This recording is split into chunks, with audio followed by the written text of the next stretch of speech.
Hello friends, चॅनलमध्ये पुन्हा एकदा तुमचं खूप खूप स्वागत. चॅनलला जर का सबस्क्राईब केलं नसेल तर लगेच करून टाका, म्हणजे माझे रिव्ह्यूज तुमच्यापर्यंत पोहोचत राहतील. आज मी घेऊन आलोय सुशीला सुजित या मराठी फिल्मचा रिव्ह्यू तुमच्यासाठी. सो लगेच सुरू करूया. अरे बाप रे. सो बोलूया या फिल्मच्या कथेबद्दल.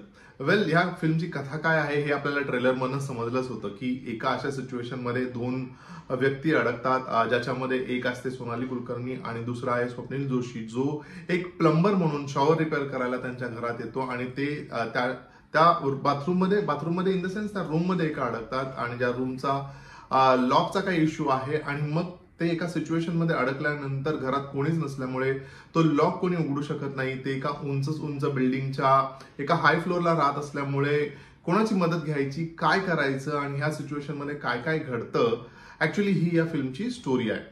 सो या फिल्ममध्ये आपल्याला दिसतात सुनील तावडे, जे एका अतिशय पॉझिटिव्ह हस्बंडची भूमिका पार पाडतात. त्यानंतर रेणुका दफ्तरदार, अमृता खानविलकर एका स्पेशल गेस्ट अपीअरन्स मध्ये दिसते. प्रसाद ओक स्वतः, जे या फिल्मचे डिरेक्टर आहेत, तेही एका स्पेशल रोलमध्ये, एक गेस्ट रोलमध्ये आपल्याला ह्या फिल्ममध्ये दिसतात. आणि आपल्याला लीड कॅरेक्टरमध्ये दिसतात स्वप्नील जोशी आणि सोनाली कुलकर्णी.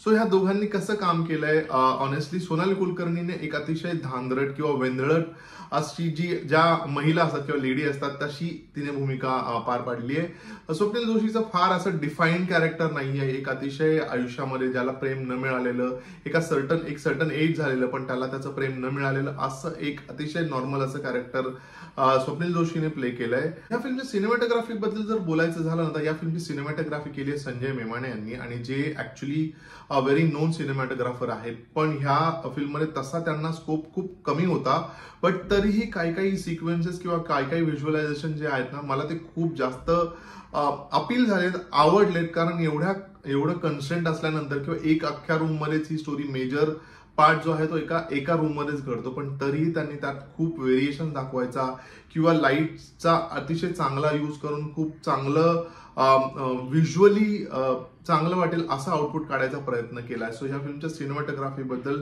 डेफिनेटली एक थोडीशी उजवी बाजू जर म्हणायला झालं तर ह्या फिल्मची सिनेमॅटोग्राफी ही उजवी बाजू आहे.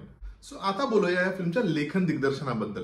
सो या फिल्मचं जे लेखन आहे, म्हणजे पटकथा जी ती लिहिले अजय कांबळे यांनी. या फिल्मची जी स्टोरी आहे ती आहे प्रसाद ओक यांची, आणि या फिल्मचं दिग्दर्शन देखील प्रसाद ओक यांनीच केलंय. ऑनेस्टली मला ही फिल्म फार जास्त नाही आवडली आहे आणि I have my reasons for that, जे मी तुमच्या बरोबर शेअर करतो. सो जसं मी थंबनेलमध्ये म्हटलं की ही फिल्म कमी आणि 1.5 तासांची जाहिरातच जास्त वाटते. हे मी का म्हणतोय हेही तुम्हाला फिल्म पाहिल्यानंतर नक्की रिअलाइज होईल. कारण ना, फिल्मचा जो जम आहे किंवा फिल्मची जी गोष्ट आहे ती नॉट सो कन्व्हिन्सिंग अशी मला वाटली, आणि ती कन्व्हे करण्याचं ज्या प्रकारे कन्व्हे केली आहे तेही मला फार काही नाही आवडलं. त्यामुळे मला ही फिल्म जास्त अपील देखील नाही झाली आणि मला असं वाटलं उगाच त्या एखादा प्रॉडक्ट दाखवण्याचा अट्टाहास केलाय का आणि त्याच्यासाठी फिल्म केली गेली का, असंही कुठेतरी मला ऑनेस्टली वाटलं. So I am not really happy with this film. Negative points बद्दल जर का बोलायचं झालं तर ह्या फिल्ममध्ये भरभरून निगेटिव्ह पॉइंट्स आहे. एक तर बऱ्याच जागी आपल्याला कंटिन्युटी ग्लिचेस दिसतात, स्पेशली जेव्हा सोनाली कुलकर्णी आणि स्वप्नील जोशी यांचा एक सॉन्ग आहे, तिथे अनेक जागी कंटिन्युटी ग्लिचेस आहेत. दुसरा एक पॉइंट सांगायचा झाला तर जेव्हा सुरुवातीला हे दोघे जण एका त्या रूम मध्ये अडकतात तेव्हा त्याचा लॉक तुटलेला असतो आणि तो शेवटी जेव्हा तो डोर उघडतो तिथे तो लॉक व्यवस्थित दाखवला गेलाय. So again that's a flaw. Third, एका अशा सिच्युएशन मध्ये या दोघांना दाखवलं की जिथे ते खूप स्ट्रगल करतात तो डोर उघडण्यासाठी.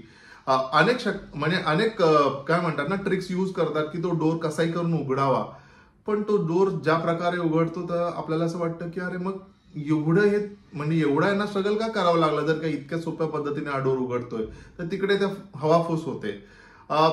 अगेन ज्या प्रकारे स्टोरी सांगायचा प्रयत्न केला की या दोन कॅरेक्टर्सना एकत्र आणून त्यांना त्याच्यातनं स्टोरी सांगायचा प्रयत्न केला गेलाय, त्याच्यानं फार मजा येत नाही, म्हणजे फिल्म एन्जॉय नाही. काही जागी सोनाली कुलकर्णीचं कॅरेक्टर आपल्याला आवडू शकतं, कारण अशा लेडीज असतात म्हणजे धांदरट किंवा थोड्याशा म्हणतात ना की आपल्याच याच्यामध्ये आपल्या जगात असतात, त्यांना मध्येच काही करावं असं वाटतं किंवा काही त्यांच्या डोक्यात येऊ शकतो, अशा फिमेल्स असतात आणि तेच कॅरेक्टर सोनाली कुलकर्णीने प्ले केलंय. बट अदरवाईज म्हणजे ओव्हरऑल असं बघितल्यानंतर फार काही आपण त्या फिल्ममध्ये स्टोरी बरोबर राहत नाही, त्या फिल्ममध्ये अडकत देखील नाही आणि आपल्याला ती रिलेटही नाही करू शकत आपण. Another disappointing factor is Sunil तावडेंचं जे कॅरेक्टर दाखवलंय, जसं मी म्हटलं, he is a positive husband. But ते कुठल्या लेवलचं पोझिशन असायला हवं, एखाद्याच्या डोक्यात अशा तऱ्हेचे स्वतःच्या बायकोबद्दल विचार चालू असूही शकतील. आय डोंट डिसअग्री, बट ते जे दाखवलं गेलं ना, it looks little cheap to be very honest.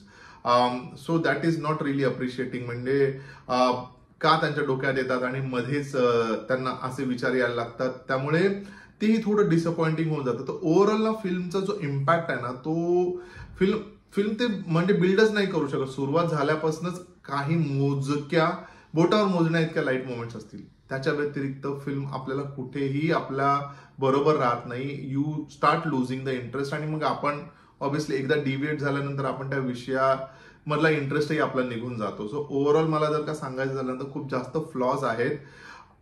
विषय ठीकठाक आहे, खूप जास्त इंटरेस्टिंगही विषय नाहीये, बट तो मांडण्याचा प्रयत्न काही वेगळ्या पद्धतीने झाला असता तर कदाचित ही फिल्म मे बी वर्क झाली असती किंवा बेटर दिसू शकली असती, जास्त अपील झाली असती. बट आताच्या घडीला ही film it's not really appealing. So मला वाटतं डिरेक्शन वाईज पण ही film in a way is a failure, म्हणजे not a great direction I would से.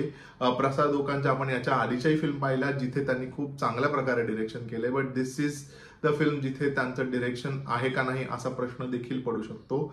ह्या लेवलची ही फिल्म आहे. जर का मला थोडक्यात सांगायचं झालं ना, तर ही फिल्म थिएटरमध्ये जाऊन पाहण्यासाठी काही अट्टहास करण्याची गरज नाहीये.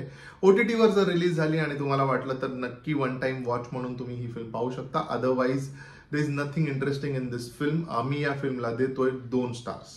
फ्रेंड्स, हा होता माझा म्हणजे रवीचा view on film Sushila Sujit.